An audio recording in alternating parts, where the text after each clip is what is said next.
$10 a day, just $10 a day, every single day for 5 years. Now, if I asked you for $3,650, that would be $10 a day for an entire year, 365 days, you'd say, hey, that's a lot of money. If I asked you for almost $20,000 of 5 years of $10 a day, you'd say, no, I'm sorry, I can't afford a friend like you. But $10 a day seems insignificant. It's throwaway money for some people. It's a cup of coffee and a muffin, well, on a cheap day.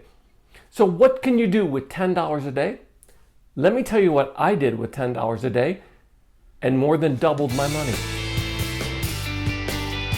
Hi, I'm James Callahan, and this is the Do-Over Show, and this is not financial advice. I am not a financial advisor. This is just my story of what I've done with a little extra money every single day. Now, my background is I work full-time for a real company, real job, making a salary, but I also teach part-time as an adjunct. When I started doing that, I needed the money. We had 5 kids, they were in high school, then college. I had 3 kids in college at the same time. How does anybody afford that?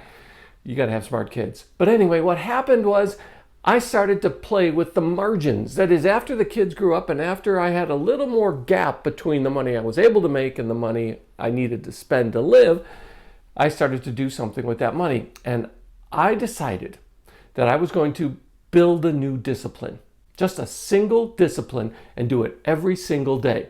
And that discipline was to move $10 out of my primary checking account into an online savings account manually. Now you can automate this process, but I did it manually just to get into the habit every single day.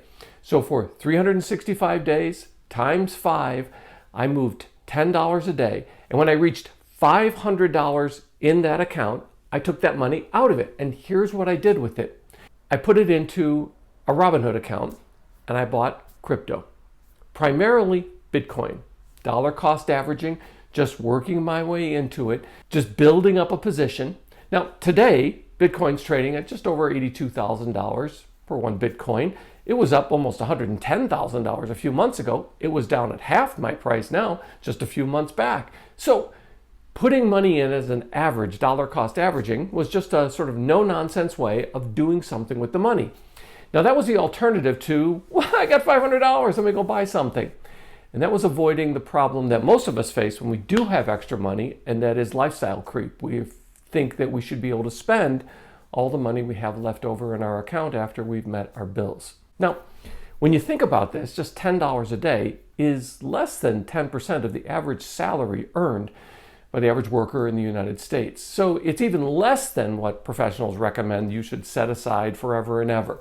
So I do have regular investment accounts, and I do dollar cost average, and I'm up to 25% of my gross income, gross, not net, gross income every year. My wife does the same, and we invest it in long-term investments, 10 years, set it, forget it, dollar cost average in each month into several stocks and a couple ETFs that we just let ride. Now, that's the safe money. Crypto, that's the speculative money. No matter what your opinion is of Bitcoin, whether you think it's a fraud, a sham, an MLM, whatever you think it is, or whether you think it's the future of asset holding, I put money in, just $10 a day. Now, if somebody said, give me $3,650 and I'm going to buy Bitcoin, you'd say, I don't know, it seems kind of risky. What if they said, how about almost $20,000 and we're going to buy Bitcoin? You'd say, no way, way too risky. But $10 a day? So let me go through the numbers. That's $3,650 a year. I started back in 2020, when everything was changing, and I decided I might as well change something too. So that's 5 years, and that's over $18,000 invested. Now, that money went into a Robinhood account, and I bought primarily Bitcoin and several other coins, Ethereum and a couple altcoins. Some of them did really well, some of them not so well, but I'm primarily focusing on Bitcoin, which is about 77% of my crypto investings in Robinhood. I know, for you crypto diehards, for you Bitcoin old-timers, you know, not your keys, not your crypto. I know, it's not the best way, but it's also something that I am not a professional or experienced in. Maybe one day I will, or I'll have to be. But for right now, I put money in other crypto brokers online and had that money disappear, reimbursed a couple years later, Thanks, Bankman-Fried. But what happens out of that is I was made whole. It's just I lost the opportunity cost of having the money in the market. Nonetheless, the numbers are that I'm up over 118% on that money. That is, I've taken the $10 and I've effectively more than doubled it. I'm up to a grand total now of about $42,000 worth of Bitcoin. I own 1/2 of one Bitcoin in my account that's held by Robinhood.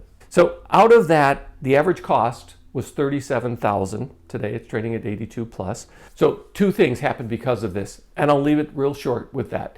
The first thing is, it was a discipline that I wanted to add. I wanted to do something with my money. I wanted to tell it where to go, and I wanted to do something that was a little bit riskier. I'm very safe in my other investments, my long-term investing. I buy a chair, I sit in a chair. I don't change anything for 10 years. If the market goes up, fine. I don't check it every day. I don't have to check it every day. I do dollar cost averaging every single month of the year. We have investment accounts, we do the same. We have investment accounts, retirement accounts through our employers, we do the same. This was not trading though. I didn't go in and out trading every single day if the price fluctuated, and believe me, Bitcoin price fluctuates wildly sometimes. So what did I do with this money? I put it in something that was highly speculative, but I had some conviction in. Enough to say I want to put $10 a day worth into this. It was a discipline, and I consider it a success. Not just because I have 118% plus return on the money, but because I've increased my discipline when it comes to money, finances. And I think about money a little bit differently, at least $10 at a time. Now here's the second thing. I've doubled it. Not just my money in investing in Bitcoin through my $10 a day strategy, but now I save $20 a day. By the way, I use Varo. You can use any other account where it's easy to move money back and forth. It takes a couple days when the transfer's done. But now I've doubled that. Now I put $20 a day in. So yeah, I'm up to over $7,000. Now why would I do that? Well, because I have the gap between what I make and what I owe. And instead of letting my lifestyle creep up and just spending every single dollar beyond that, I decided that I'm going to increase my risk appetite. Why? Over time, the older, the longer you're invested in something, the safer it becomes. Because of that, I'm taking advantage of my newfound confidence, and I'm putting $20 a day in. And when I reach $500, which will be half the time, I'm going to take it out of my online savings account, put it into my Robinhood crypto account, and I'm going to keep buying. Dollar cost averaging. Where's Bitcoin going to go? I have no idea. No one has any idea. Do I care? Well, sure I care. I like to see it go up. I like to think of it being in a bull market. But what happens? I'm going to put my money in there and I'm good to go. That's what I did with $10 extra every single day. Just $10. What can you do with $10 a day? And thanks for being part of the Do-Over Show. Please, could you tap the like button because it really helps. And while you're down there, how about you subscribe and ring the notification bell so you don't miss the next episode. I'm so glad you found me and I found you.